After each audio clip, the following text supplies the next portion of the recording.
We are three-fourths of the way through the year in our Bible reading, which is an important milestone. So if you're staying with these at any point in 2020 or in the future, then congratulations, you're doing well, keep going. And this week's reading is odd when you look at the plan found at 5daybiblereading.com because we're in Jeremiah the whole week, but we're not reading continuously through all of the chapters. We are at a certain point breaking up and cherry picking certain chapters. And the reason for that, according to the plan, is to stay in chronological order with when the messages are given and when these events happen. So follow that, pay close attention to that. But in this video, we'll just talk about some of the main ideas we're seeing in all of the chapters that we're reading in week 40 of our Old Testament Bible reading. Okay, the faithlessness of Judah is obviously right there at the top. It's something we talked about last week, and it is all throughout Jeremiah, especially Jeremiah being at the end of Israel's history. They're about to go into captivity, and so the message is pretty bleak, pretty dark, that you have rejected God, and so this is the consequence of that rejection. But notice this week especially, the messages for the shepherds is a language used throughout the prophets. What we mean by that is those in leadership positions. So kings, there will be some pretty harsh and specific messages to the kings and to specific kings like Jehoiakim, who are failing in their responsibility to take care of the people, but also leaders such as priests and prophets, spiritual leaders, as well as maybe others in the government, princes and officials.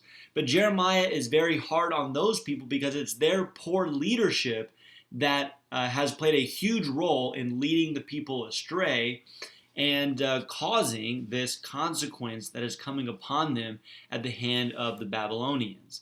But the natural result of a nation in faithlessness that is being led by those that do not want to hear God's word is that Jeremiah, the messenger of God's word, will be persecuted. And that happens more in these chapters than what we saw in the previous chapters.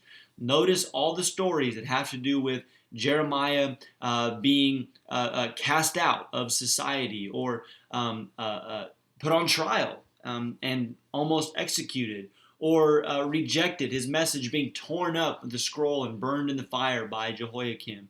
We read more of this. Jeremiah runs into hostility for the message, and even his safety, even his life is put in danger as a prophet of God.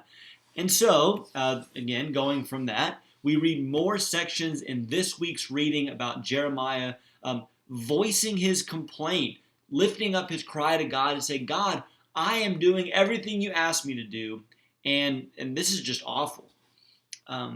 There's a passage where Jeremiah says in chapter 20, you have deceived me and I was deceived. You forced me, you coerced me into this job of being a prophet.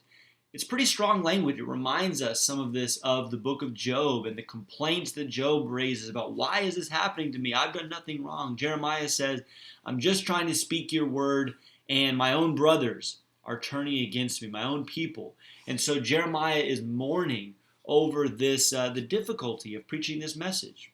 And yet, nowhere in this book, and notice for instances in these chapters, does Jeremiah stop speaking the message. In fact, he says in that same passage, 2 verses later in chapter 20, I tried to stop speaking, but I couldn't do it. It became a fire in my bones, and he has the obligation, the responsibility to tell God's people what God's message is. And along those lines, look throughout these chapters for examples of faithfulness. So now we're on the other end of the spectrum. Most people, most in power, the mainstream in Judah is rejecting God, going after their own way. But look for those like the Rechabites who are faithful.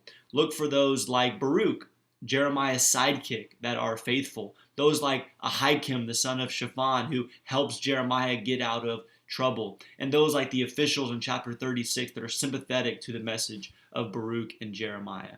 Even in the darkest times in Israel's history, there are those, not just Jeremiah, but those that we don't know their names as well, that are faithful to God. May we be those people who, even if our names are not known, in the darkest times can stay faithful to God and keep proclaiming his message. Join us next week for our next Bible reading. Thank you.